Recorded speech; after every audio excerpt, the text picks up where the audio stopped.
यमुना के किनारे धर्मस्थान नामक एक नगर था। उस नगर में गणाधिप नाम का राजा राज करता था। उसी में केशव नाम का एक ब्राह्मण भी रहता था। ब्राह्मण यमुना के तट पर जप तप किया करता था। उसकी एक पुत्री थी जिसका नाम मालती था। वह बड़ी रूपवती थी। जब वह ब्याह के योग्य हुई तो उसके माता पिता और भाई को चिंता हुई।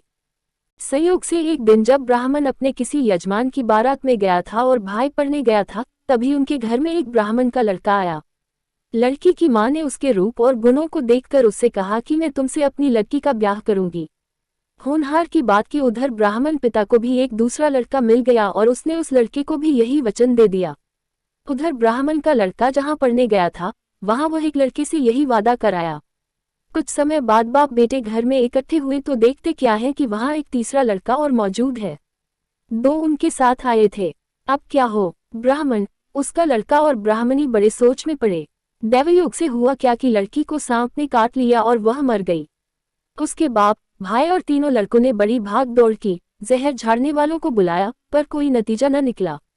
सब अपनी अपनी करके चले गए। दुखी होकर वे उस लड़की को शमशान में ले गए और क्रियाकर्म कराए। तीनों लड़कों में से एक ने तो उसकी हड्डियां चुन ली और फकीर बनकर जंगल में चला गया। दूसरे ने राख की गठरी बांधी और वहीं झोपड़ी डालकर रहने लगा। तीसरा योगी होकर देश देश घूमने लगा।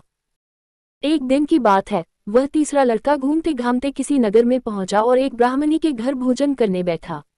जैसे ही उस घर की ब्राह्मणी भोजन परोसने आई कि उसके छोटे लड़के ने उसका आंचल पकड़ लिया। ब्राह्मणी से अपना आंचल छुड़ता नहीं था। ब्राह्मणी को बड़ा गुस्सा आया।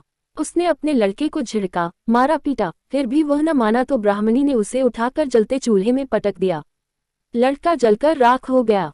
ब्राह्मण बिना भोजन किए ही उठ खड़ा हुआ। घर वालों ने बहुतेरा कहा, पर वह भोजन करने के लिए राजी न हुआ। उसने कहा, जिस घर में ऐसी राक्षसी हो उसमें मैं भोजन नहीं कर सकता। इतना सुनकर वह आदमी भीतर गया और संजीवनी विद्या की पोथी लाकर एक मंत्र पढ़ा। जलकर राख हो चुका लड़का फिर से जीवित हो गया।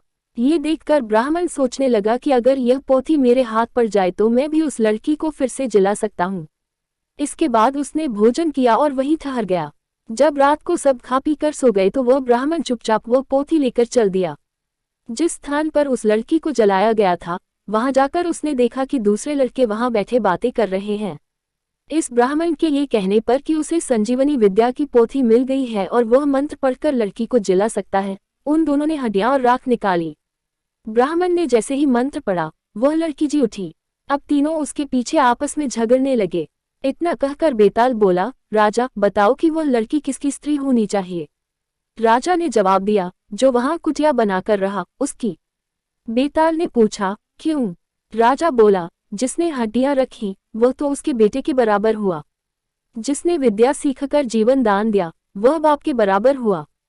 जो राख लेकर रमा रहा वही उसकी हकदार है। राजा का ये जवाब सुनकर बेताल फिर पेड़ पर जा लटका। राजा को फिर लौटना पड़ा और जब वह उसे लेकर चला तो बेताल ने तीसरी कहानी सुनाई।